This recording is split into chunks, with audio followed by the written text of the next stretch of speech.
Welcome to the IVF Abroad podcast for people who are struggling with infertility and trying to conceive and who are facing more obstacles than options when it comes to having fertility testing or treatment in their home countries. Alongside other experts, I will share, educate and empower you on your journey and help you to learn more about going abroad for advanced fertility testing and treatments like IVF and egg donation. I'm Emma Haslam, your host, now mum of one, and the go-to expert in fertility treatment abroad. Since the birth of our son in 2018, I have made it my mission to make fertility treatment more informed, transparent, accessible, supported and affordable for more people. And I help people just like you to become unstuck, to find a best fit clinic that truly meets their needs and to have fertility treatment on their terms and timescales so they can achieve their dreams of growing their families. And I'm here now to help you too. Be sure to check out the free resources in the show notes for more help after listening to today's episode. Hello, hi, and welcome to the IVF Abroad podcast. As I sit and record this episode on the 5th of December, I can't help but notice, I'm sure like yourself, that literally Christmas is all around, even though it's not Christmas Day until the 25th of December, so another 20 days away. It's everywhere. And while Christmas can be wonderful, it can also be stressful, overwhelming, upsetting, all of the things for people depending on their circumstances. You know, some people are grieving, some people are on their own, some people are struggling with fertility and finding this time of year super overwhelming. Perhaps more gatherings with family, friends, which ultimately means for most people more questions. And so I wanted to record this episode for you, even if you don't celebrate Christmas. I know my friends across the pond have just had Thanksgiving, but if you don't celebrate Christmas, you're likely to have your own celebrations. And you will gather with groups of family and friends at times, and questions will be thrown at you. And I'm bringing it up now on a podcast episode because I suppose Christmas is one of those times where people who celebrate Christmas are going to be likely doing more socialising and therefore experiencing more questions. So I wanted to give you some practical scripts to handle some of the triggering questions that you may get. The idea being that I can help you to reduce some of the panic and dread that you might be feeling before family or friends gatherings, and so that you can think some of these things through, listen to some of the example answers and questions that I give you, and kind of work out what you think you might say if you're asked these, so that they don't completely derail you and so that you can completely shut a conversation down if needed as well. Because any time where there's more gatherings, celebrations, for us perhaps being around more children, yuck, I hated that when I was going through like our struggles with trying to conceive. I found Christmas, even as a Christmas person, I love Christmas. I find it so, so hard. And yeah, I really just did not enjoy it at all, which is a real shame that was taken away from me, but you can understand it. And I'm sure there'll be many of you listening to this who feel the same. So the aim of today's episode is to help you to feel prepared, grounded, and confident, not caught off guard, so that you can go into these situations with some practical scripts that you can save and use, tweak to make your own, depending on, how you feel about saying things, who you're speaking to. I'm going to give you some different angles as well, so that hopefully within there's an angle that you feel comfortable with. And I'm also going to give you a one fail-safe line that even if you can't remember these things, even if you just remember this one thing from the podcast, it will really, really help you. So first of all, I just want to normalise that if you are feeling anxiety around Christmas and meeting up with family and friends and dreading some of the questions that you may face or perhaps have faced in the past. And first of all, I just want to say solidarity, because I've been there. This is not a you problem. This is just the sad reality, unfortunately, of what happens sometimes in these situations. And we know, don't we, that most of the time, most people don't mean us any harm. But that doesn't mean that the questions that they ask us don't cut deep. That doesn't mean that we wish that they would be more sensitive and not ask them. And often these come from people, of course, who haven't been through fertility struggles, so don't understand what it is like. But I want you to know that you're allowed to protect your emotional energy. You don't have to take it. And there are definitely ways in which we can still say these things with kindness, or not. I mean, it depends. Maybe it's a repeat offender. Maybe they need a slightly firmer line. But what I wanted to do was to give you some ideas of some questions that you may be asked, some common questions. And then what I've done is I've given some different options of responses of how you might respond to each question. So the first one I will read out is around like a kind of polite boundary. So if you're the kind of person that maybe feels quite awkward saying something when asked an inappropriate question, you may feel that this is around your kind of comfort level. Or you may feel you can be a little bit firmer, a little bit more direct. So I will give you an example of how you can do it in that way as well. And then I also give you a shut it down script, which is perhaps for repeat offenders, or when you know that somebody isn't going to drop it and you just need them to. Now, of course, with all of these are just suggestions. You have to have a think about what you feel comfortable saying. But I'm hoping it might just give you some ideas, because sometimes it's like in the heat of the moment, you just can't think of what to say. And as I said, what I'm going to do, I think I said this, what I'm also going to do at the end of these questions is I'm going to give you a fail-safe answer that is great for any situation. So even if you get to the end of this podcast and you're like, okay, I'm going to try and remember those, and you don't remember them, there is one fail-safe answer that you can use in most situations that I would try and memorize as a great distraction technique, and I will take you through that as well.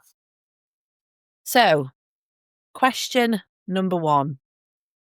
When are you having children? I hope you haven't been asked this yet.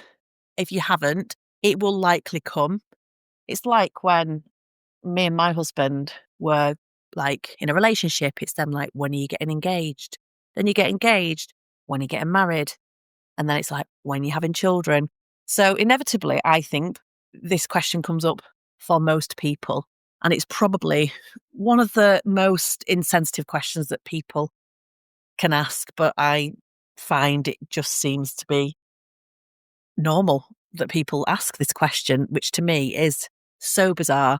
Although my husband and I have talked about this, and I've said to him, I wonder if we've ever done this indirectly without thinking it through. It's very different now. We've had our own fertility struggles. I would never dream of asking somebody this question.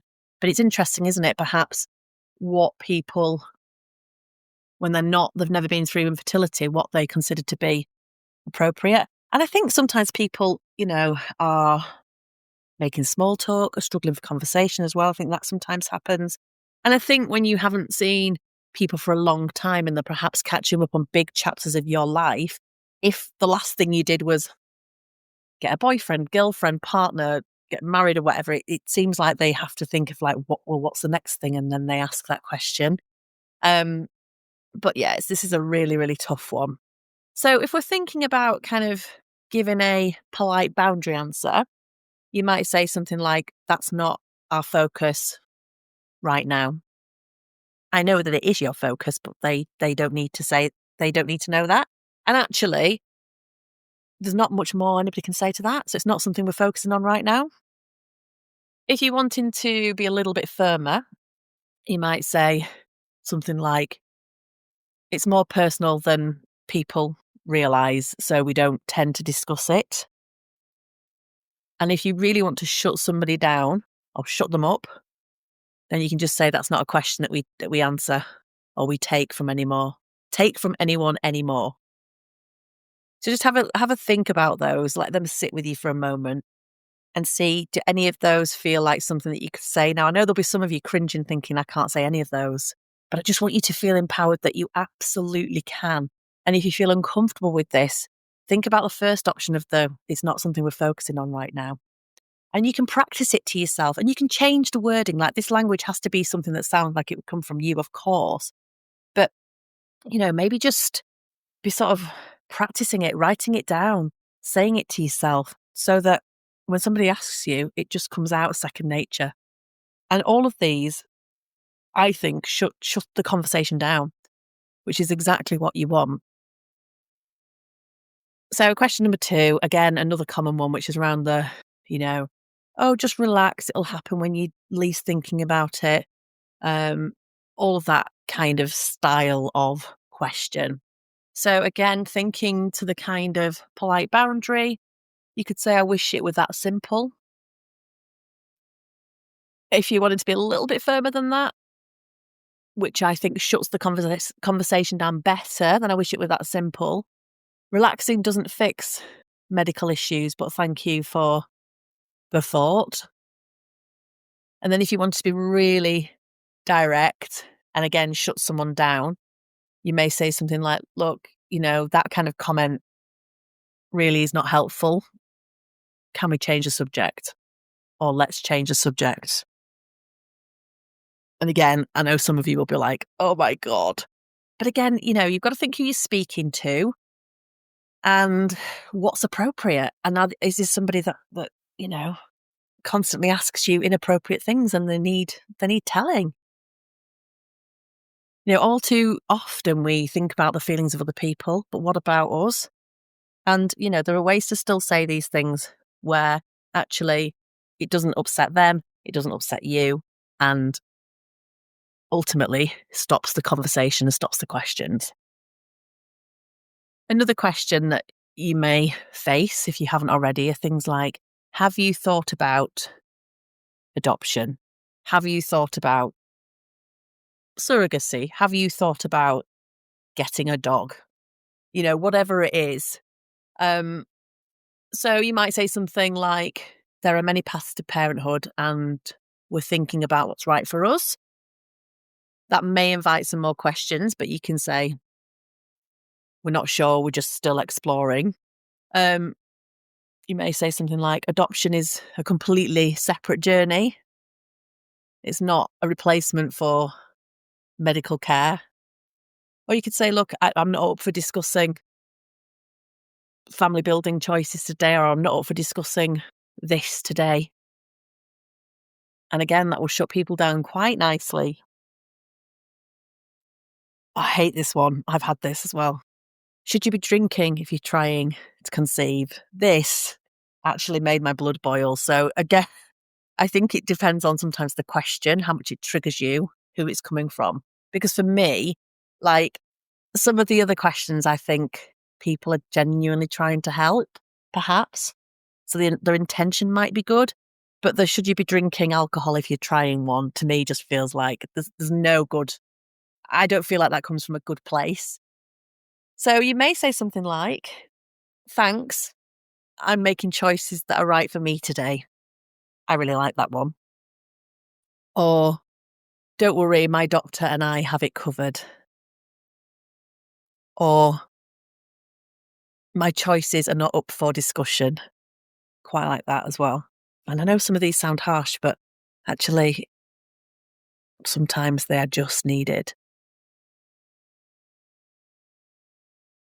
Aren't you getting a bit old for all this? Oh, this is another one that I'm really uncomfortable with. So I work with some clients and even myself, who were classed as geriatric when trying to conceive. And I found this a little bit of a trigger point. And again, I feel like this is really not coming from a good place when somebody asks you this. And I would say something like, age is just one part of a very complex picture. That's quite a nice way of closing something down. Or, my doctors and I understand my options. And if you really want to stop them from saying any more. You can just say, my age is absolutely nobody else's business. Because these questions really hurt. They tap into grief, they tap into trauma, they highlight uncertainty that we're already feeling, they trigger comparison, and they just remind us of a timeline that we did not choose. And you deserve more. You deserve respect. You deserve support. You deserve informed care, not pressure. So they're kind of some questions that you might want to prepare yourself for. Another great answer to pretty much any question that you want to avoid. I've taken this inspiration from money mindset mentor Denise Duffield Thomas. I don't know if you've ever come across her. If you're in the business to business world, you might listen to her podcast, or you may have read her money mindset book. She talks a lot about business and money mindset and things like that. And she tells us stories of when people are kind of questioning at family gatherings, people about their businesses, and maybe the businesses are in their infancy and they're sort of feeling their way around what they're doing, and then family members or friends are asking them inappropriate questions and making them feel rubbish about their businesses and things like that. And so she talks about having, answers to kind of avoid the situation. And she talks about saying, and she's Australian, saying, have you tried the bean dip? And what she means by that is, like, it can be anything. So somebody's talking to you at a gathering, often when it's some sort of family gathering or friends gathering, there's food or drink involved. And so usually you can walk over to something and say, so she would say, have you tried the bean dip? It could be like, oh, have you tried the hummus? Have you tried the Greek salad? Have you tried the... So you literally just change the course of the conversation. Or, you can sometimes, it might be appropriate to pretend you haven't heard somebody if it's not a direct face-to-face conversation. So wherever you can, trying to say your version of, have you tried the bean dip? And I always remember that from listening to that podcast episode, because as I said at the beginning, if you remember nothing else from some of these suggestions and scripts, if you can just distract people in some way, shape or form, then that can be really helpful as well. It might be that you think about who a safe person might be for you to sort of zoom in on. So before you arrive, thinking about who's going to be there and who's going to be your safe person that you know will not ask these questions, to kind of align yourself with these people. Or maybe you can get an ally who knows what you're going through, who doesn't ask you these sorts of questions, who you can say how you're feeling nervous, and who can kind of be that +1 for you while you're there, so that if you do get these inappropriate people, perhaps they can just cut into the conversation and say, have you tried the bean dip? Or something, completely random, just to kind of shut it down, but in a way where the other person doesn't even realise that has happened, so that you can then perhaps absent yourself and move somewhere else. Also, planning an exit strategy. So maybe not committing to going to something for the whole night. Maybe, just thinking through how you can get out of something if it is not what you want it to be, or if you just know you're going to find it too stressful. Thinking in advance, how to absent yourself so that you've done your bit, and then you can leave. So almost giving yourself like a pre-written excuse, I guess. Excuse with good reason. Curate your social media as well. Maybe you need a social media break over Christmas. Just remember that anything people post on social media is a snippet in time. You're going to see people in their matching Christmas pajamas. You're going to see these pictures of families looking perfect in inverted commas. And, we just know that that's not true. It's a snippet in time. It's a perfect moment in time. However, when you are struggling with something and somebody's got what you want and you haven't got, you will look at that picture and you will think, that is the perfect family. Why don't I have that? And I did that too. And Sometimes we've got more time to spend time on social media and things when it's the holidays, like Christmas. And so perhaps your consumption of things like social media actually goes up, and just question whether or not that is good for your mental health. Maybe you need to unfollow some people. Maybe you just need a social media break completely. But just remember that a lot of what you see online, these perfect, happy families, it's not the case. But I understand when it's something that you want, that that's all that you will see. So perhaps that is something that isn't helpful for you to see at this time of year. And then just have a think about some of the gatherings and things that you've got coming up. And if you want to go, do you have to go? It doesn't make you a bad person if you don't want to go, You don't have to say you don't want to go. You can come up with any excuse, small white lie for something like that is okay. It doesn't make you a bad person. But if you do go, decide in advance what you will and won't talk about. And if you're in a couple, that might be something you want to discuss and chat through. So that again, it's about feeling prepared, isn't it? Before you go. I think that's a massive, massive part of it. And there will be some of you listening to this who maybe don't find Christmas particularly triggering and are still able to enjoy Christmas. And that's okay too. Don't feel guilty if you do still enjoy Christmas. But inevitably, these questions come up at different points in time. And I'm just hoping that it maybe will be helpful to you to consider what you might say if people ask you these sorts of questions or other questions, because definitely being prepared, I think, helps massively. And just knowing that it's okay not to put yourself in situations where you're going to struggle. Is that quite all right to decide you're not going to do something? So I hope that this is exactly what one of you at least needed to hear before Christmas. And remember that very soon it will be all over again for another year.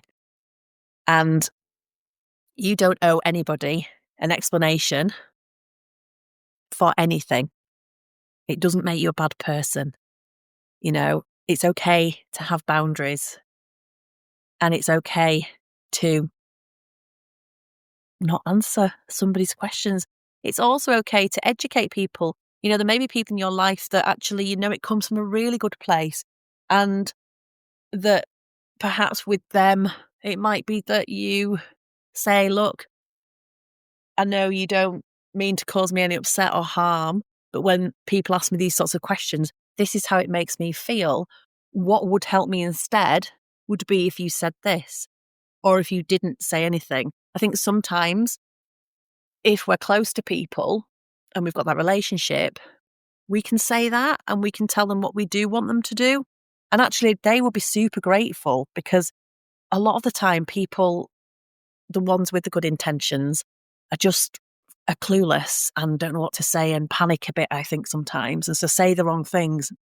And, for those people around you that love you and care deeply about you, they would really appreciate that input from you, telling them what is and isn't helpful, if you feel up to managing that. I appreciate that isn't always how we feel. So sometimes it's just about shutting down those conversations. And I really hope that within this episode, you've got some really good ideas of what you can say that suit your style of personality, that suit perhaps the question that someone's asking you, the intention behind the question. And if all else fails, remember, have you tried the hummus, Greek salad, turkey, bean dip? Until next week, my friends. See you later. If you are facing more obstacles than options and want to learn more about how to overcome your fertility testing and treatment challenges in your home country so that you too can fast track to growing your family and on your terms, then check out my free training at yourivfabroad.co.uk/free masterclass.